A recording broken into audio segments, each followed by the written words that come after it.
All right, court is calling 2024 CR 012173 state. Strap in, because today's case centers on a young mother, a serious charge, and a storm of questions about accountability. We're diving into child abandonment, kids left helpless, and a plea deal that's about to unfold before our eyes. Let's break it down. Versus Estrella Hernandez de Jesus. Could I have parties announced for the record? State. Rick Pena for the state of Texas. Defense. Joseph Help for the defense. And are you Ms. de Jesus? Yes. Counsel, have you received all discovery? I believe I have, Your Honor. And did you review it with your client? Yes, Your Honor. Court will find that the state is in compliance with discovery. Ms. de Jesus, did you review the application for deferred adjudication or community supervision with your attorney? And did you understand it? Yes. Did you review the true bill of indictment with your attorney? Did you understand it? Counsel, do you waive the reading of the indictment? We do. State, are you proceeding on the indictment as presented? No, Your Honor. So we're proceeding on count 1 of the indictment and we'll waive count 2. No objection, Your Honor. All right. Did you review the document entitled Court Admonishments with your attorney? Did you understand it and sign it in all the appropriate places? Yes, Your Honor. Did you understand you're charged with the offense of abandoning or endangering a child with intent to return? That is a state jail felony. Range of punishment is anywhere from 180 days up to 2 years in the state jail facility and up to. Quick legal check. A state jail felony in Texas isn't some minor offense. It can mean up to 2 years behind bars, before any fines. So when the judge throws out up to $10,000, it's not just legal jargon. That's a heavy price tag for a reckless mistake. $10,000 fine. Yes, Your Honor. If you have a plea bargain agreement with the state, the court does not have to follow your plea. If for any reason the court does not follow your plea and gives you more than you bargained for, the fact that you entered a plea will not be used against you, and you will be allowed to withdraw your plea. You have a right to jury trial, a right for you or your attorney to cross-examine and confront any witnesses. The state would call in the right to remain silent. Did you understand by entering this plea you were giving up those rights? Yes. And did you intend to give up those rights and enter into a plea in this case? Yes. Did you understand that the court were to grant your application for deferred adjudication? If for any reason your deferred adjudication were revoked, the court could find you guilty and sentence you up to 2 years in the state jail facility and up to a $10,000 fine. Yes, Your Honor. Counsel, has your client been able to provide you with any defenses? Yes, she has. Do you believe she has a rational as well as a factual understanding of the charges against her? She is, Your Honor. Do you believe she's currently competent and was legally sane at the time of the offense? I believe so. Has anyone threatened you, coerced you, or placed you in fear to get you to enter this plea? No, Your Honor. Anyone promised you anything other than the plea? No. Are you satisfied with the way you've been represented? Yes. Are you a U.S. citizen? Yes. Court will find that defendant has knowingly and voluntarily waived her right to jury trial. Did you review the plea bargain page with your attorney? Did you understand it? Yes, Your Honor. According to the plea, the state is proceeding on count 1. There's a $1,500 fine. State recommends deferred adjudication in the parenting class. Did you understand that to be the plea? Yes, Your Honor. Defense? Yes, Judge. State? That is the plea, Your Honor. Did you review the waiver of appeal paragraph with your attorney? Did you understand it and sign it in both places? Yes, Your Honor. By signing that you're waiving your right to appeal, the only items that can be appealed are written pretrial motions that have been filed, heard, and ruled upon by the court. Did you understand? Yes, Your Honor. Counsel, are there any such motions? There are none, Your Honor. Outside the agreement, the state is requesting that your community supervision be for a term of 3 years, 150 hours of community service restitution, no contact with the complainants, the MRT, staff evaluation, and follow all recommendations. Did you understand those were recommendations from the state and the court does not have to pursue? And now, the moment of truth. After all the legal steps, the warnings, and the signed waivers, it all leads to this, her guilty plea. But here's the twist. Deferred adjudication could keep her from a conviction if she meets every condition the court lays down. Follow those recommendations. Yes. Then to the offenses charged in count 1, how do you plead? Guilty, not guilty, or no contest? Yes. State any evidence. Yes, Your Honor. At this time, state offers into evidence states Exhibit 1 with all attachments. No objections from defense, Your Honor. All right, state, you may be excused. Thank you, Your Honor. Did you review the waiver and consent to stipulations with your attorney? Did you understand it and sign it in all the appropriate places? Yes, Your Honor. Again, did you understand you have a right to jury trial, a right for you or your attorney to cross-examine and confront any witnesses the state will call and the right to remain silent? Yes.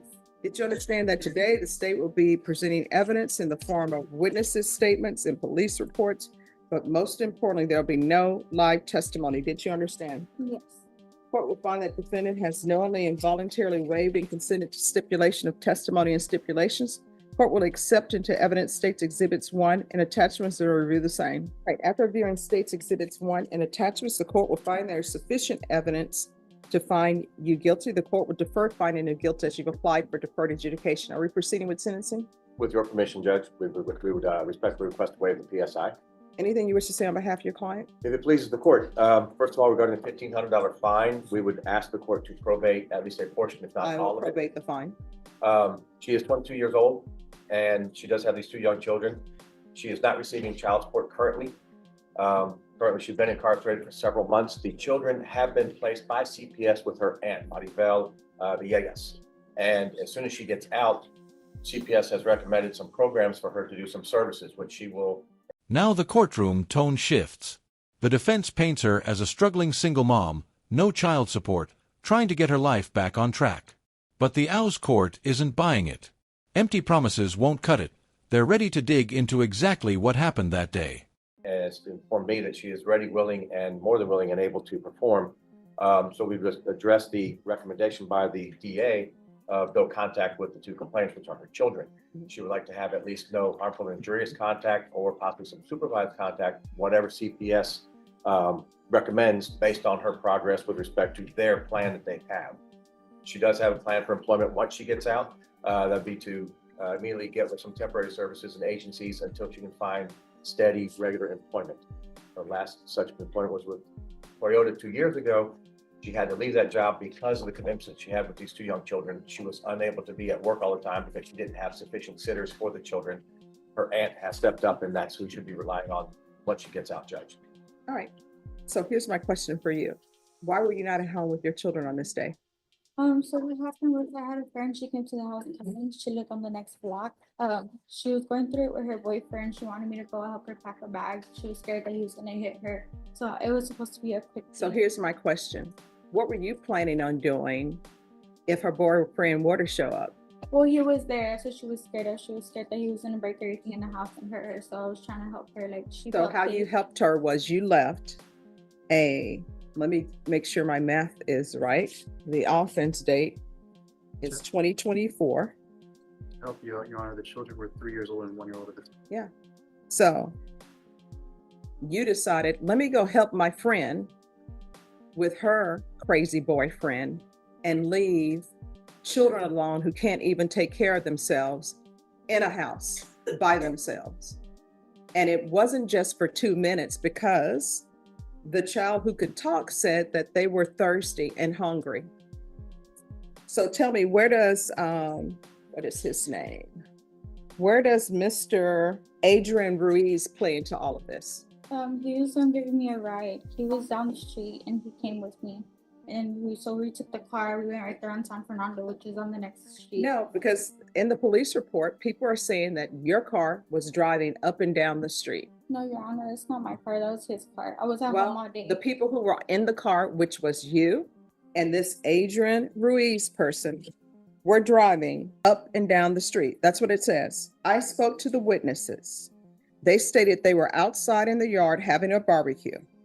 They stated they had seen the above listed car driving up and down the street all day, but had not seen anyone in the apartment or any adults around the apartment from at least 7 p.m. Witness stated the party had been outside since 7 p.m. Witness stated they were listening to music and he heard something that sounded like screaming, so he turned down the music. Picture it, a toddler pounding on a window, crying out for food and water. This goes way beyond bad parenting. This is a public safety crisis. And the judge, locked in. No patience for excuses. Only one thing matters now: who's accountable? Witness stated that they heard loud banging and screaming and looked to the incident location, and they saw victim one, and victim one is the 3-year-old, banging on the window and crying. They spoke to the victim. The victim said she was all alone. She was hungry and thirsty. And then the witness went to the front door to try to see if an adult was at home. And the witness stated the front door was wide open, but the screen door was locked. Witness called the victim to the front of the house and had the victim unlock the door. And that's when they arrived on the scene. So that's what I'm reading. So why are you driving up and down the street with Adrian Ruiz, and who is he to you? Is that your boyfriend? Who is he? He's my ex-boyfriend now. All right, so ex-boyfriend now? Was he your ex-boyfriend then? No. All right, so this is my problem.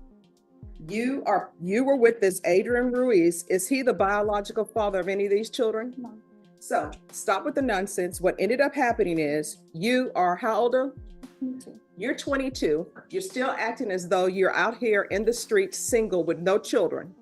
And what you have done is you put Adrian Ruiz Jr. How old is he? He's 25. He's 25. I guarantee you he doesn't want to be saddled down with 2 children. And you're riding up and down the street with this person while your 3-year-old and your other child who's younger than the 3-year-old are at home starving, don't have anything to drink or any food. Did you have food that day? I have food, yes. Did you drink that day? Yes, so did They my didn't, children. because guess what?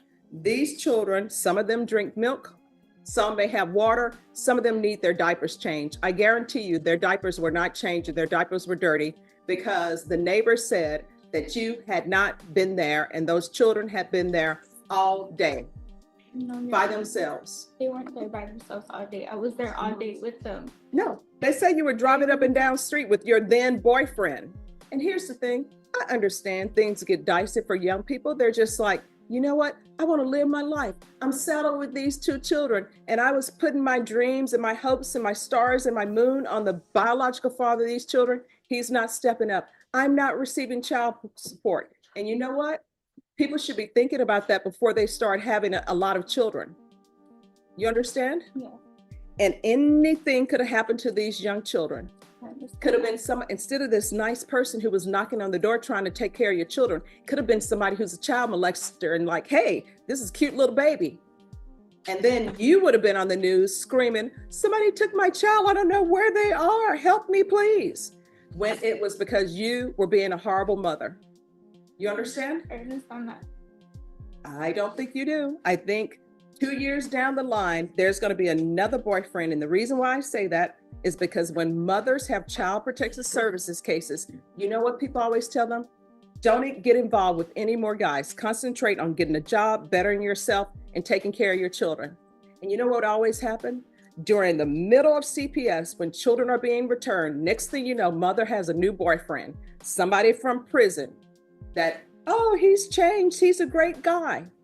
And in the meantime, you're putting your children's lives in danger. And children don't get to say, hey, you know what, mom, you're making some stupid decisions out here and it's going to impact me. People don't care because you're all in your feelings with this Adrian Ruiz Jr. guy. And guess what? If he were a good guy, you know what he would have said? I will come visit you at your house, but you cannot leave infants to take care of themselves. Instead, he didn't. And now you're telling me some lame story about you going to your friend's house to help her with a boyfriend that's being abusive when you don't even have your life in order. If her boyfriend were being abusive, you would have picked up the phone and called the police. Because what are you going to do? Are you going to get over there and fight a guy? No. You're just doing silly stuff and putting your child's life in danger. And I'm going to do this no contact order. If CPS wants her to have contact with her children, then what's going to end up happening is they're going to have to appear. They can appear by Zoom if they want to appear by Zoom and come to me with the child's ad litem and say why there should be a contact order. How far did you go in school? I got my GED. And what have you been doing with your life other than having children and driving up and down the street with Mr. Ruiz? I was going to cosmetology school for a little bit, but I didn't have babysitters. So I stopped going and I started going to Toyota Butex. That's when I was working there for a little bit. I got into this program called Goals. And I was doing that basically. I get monthly payments. I would get monthly payments from them. I had to make goals and I get incentives for completing goals. Here's the thing. When people decide to have children, they should decide to have children and have plans for who is going to be the babysitter. You understand? There's a $1,500 fine that'll be probated. Proof of employment within 30 days of release. No employment as a home health care provider or with minors. TAP evaluation in custody. follow recs. There should be regular reporting by Zoom or in person, regular random UAs. There should be no contact with Adrian Ruiz Jr. If I could, if it were legal, I wouldn't let you have any contact with any adult male until you get your life in order and put your children first. But I'm not allowed to do that. So no contact with Adrian Ruiz or the complainants, CPS compliance, the MRT, 150 hours of community service restitution. I'm going to order parenting classes. Once parenting classes are complete, the community service hours will be deemed satisfied. Field visits 1 time per month until further notice, and counsel if Child Protective Services gives her parenting classes, which they should, those will be acceptable. And it will be 4 years deferred adjudication. Probation, is there anything else? No, Judge. Is there anything else you need from the court to be successful? No, yeah. Did you review the document entitled Trial Court Certification of Defendant's Rights to Appeal with your attorney? Did you understand it and sign it? Yes, sir. Because this is plea bargain agreement, because I followed your plea bargain agreement, because you waive your right to appeal, you do not have the court's permission to appeal. Do you understand? All right, we can go off the record. Here's the thing with CPS cases. If you're not going to put your children first, just let them know